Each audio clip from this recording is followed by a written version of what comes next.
Welcome back to 15 Lens Talk, Game Week 8. Football is back. Can Forest break their drought against Chelsea? Are we going to see Arsenal solidifying their position on top of the table against Fulham and Liverpool getting back to their winning ways against Manchester United, who are also looking for their second win in the row in the Premier League under Ruben Amorim's era? And finally, Manchester City keeping the momentum of their winning ways. Let's go.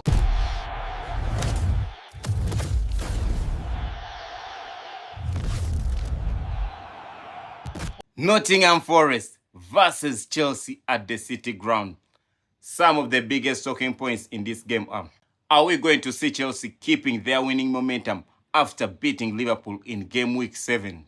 Nottingham Forest also is looking to bounce back to their winning ways since Ange Postecoglou took over. He has not won any match. So is this going to be the turning point of Ange Postecoglou and Nottingham Forest to get their first win in the Premier League? On the other hand, this may be Ange Postecoglou's last match. If he loses against Chelsea, he may be sacked. So I think Nottingham Forest will put everything on the line, plus Ange Postecoglou. Everyone knows this might be his break or make match if he still needs to be the Nottingham Forest manager. And some of the advantages Ange Postecoglou and Nottingham Forest have: Enzo Maresca won't be on the touchline because he got a red card against Liverpool for celebrating with the Chelsea players after that William Estavio's winner against Liverpool. So Chelsea won't be with their coach on the touchline, so that may boost Nottingham Forest and Ange Postecoglou, so they can see like they will get a win over Chelsea at the City Ground. Are we going to see Estavio William? Because he will start this game against Nottingham Forest, so lightening up the City Ground this coming Saturday. We will just wait and see what's going to happen that day. And some of the missing players in this match, starting with Nottingham Forest, Zinchenko is still doubtful with a groin injury. Douglas Luiz is out with an hamstring. And on the side of Chelsea, they also have some missing players. But they also have some players who came back and they will be playing this game. We know Enzo Fernandez will be out with a swollen knee. And Reece James was called up for England and he was sent back to Chelsea. Maybe he got more injury at the international break, so he was sent back to Chelsea. But one of the positives for Chelsea, Chalobah will be back in the squad after serving his suspension, the red card he got against Brighton. So Chelsea will have a very strong backline against Nottingham Forest. Fulham versus Arsenal at the Craven Cottage. Some of the talking points in this game are: we know right now Arsenal are on the top of the table and they will try to maintain that. A win for Arsenal against Fulham will solidify their position on top of the table in game week 8, and it will keep pressure on their opponents who also want to be on top of that table. We all know Fulham has been a hard nut to crack for us. In the recent fixtures, Arsenal have been struggling a lot against Fulham. If you go and check head-to-head or the scoreline of Arsenal against Fulham, the scoreline has been very tight, and Arsenal always had been leaving the matches late with one of Gabriel's winner. But Arsenal has really struggled against Fulham. Fulham this season have had a lot of they have had a mixed form. They win some games, they lose some games, and they are going in this game against Arsenal with back-to-back losses. So I think those back-to-back losses may motivate Arsenal to be like, yeah, this is our time. We may get some points at the Craven Cottage and we may win comfortably this game. And this season, Fulham's defense has cost them a lot. This season, their defense has not been at point. So their defense has been struggling a lot. So Arsenal may take advantage of that. Victor Gyökeres, are we going to see Victor Gyökeres finally ending his goal drought? Because now his 8 games, he has gone 8 games without scoring. You understand? So is he going to use this opportunity against Fulham's struggling defense that has cost them a lot of games this season and score some goals? Or is he going to still be struggling, you understand, to find back of the net? Some of the positive news coming out of Arsenal: Henkapi will be back with the team. Manchester City versus Everton at the Etihad. Are we going to see Manchester City keeping their winning momentum going?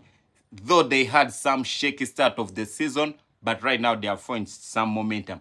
Are you going to see them keeping that momentum? Everton has shown some resilience since this season started. On the other hand, Manchester City has dominated this fixture with ease. Every time Manchester City play with Everton, both home and away, it has been dominating. And we are going in this fixture whereby Everton will have a very big blow because one of their best player, Jack Grealish, who is a loanee from Manchester City, won't be playing. So I think Everton will struggle a lot to break down Manchester City. And if you go and check the history of this fixture, Manchester City has been destroying Everton every time they meet. The biggest game of the weekend is between Liverpool versus Manchester United.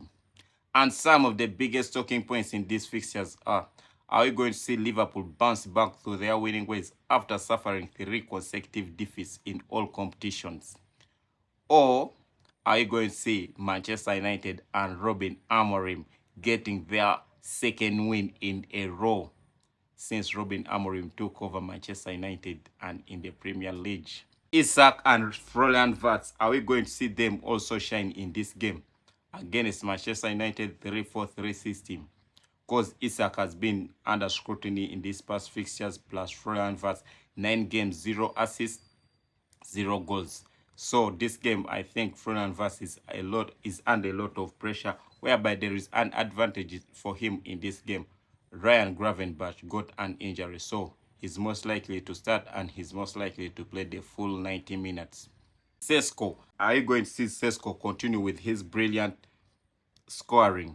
Because he has already scored 2 goals out of 2 consecutive games. You understand, he has been scoring. So is he going to continue with that momentum?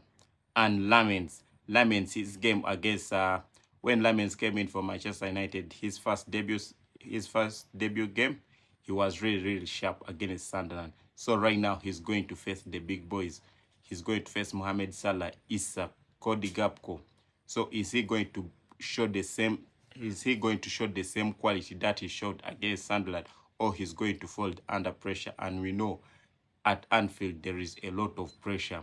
So is he going to fold? And this is the first game where Manchester United and Liverpool are going to have new goalkeepers in their goals. So even we know Liverpool, Alisson got injured, so the new goalkeeper is going to be there in those goalposts. Said Liverpool spent a lot of money on attackers and they forgot about the defense.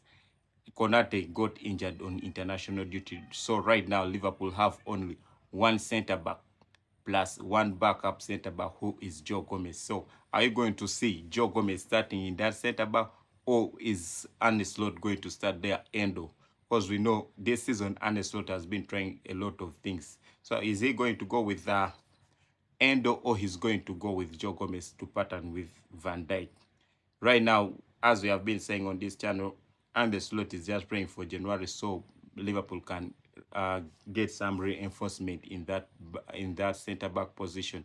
They spent a lot of money on attackers and they forgot the centre back, and both their right flanks, Firipongo and Kakes, are not performing really well.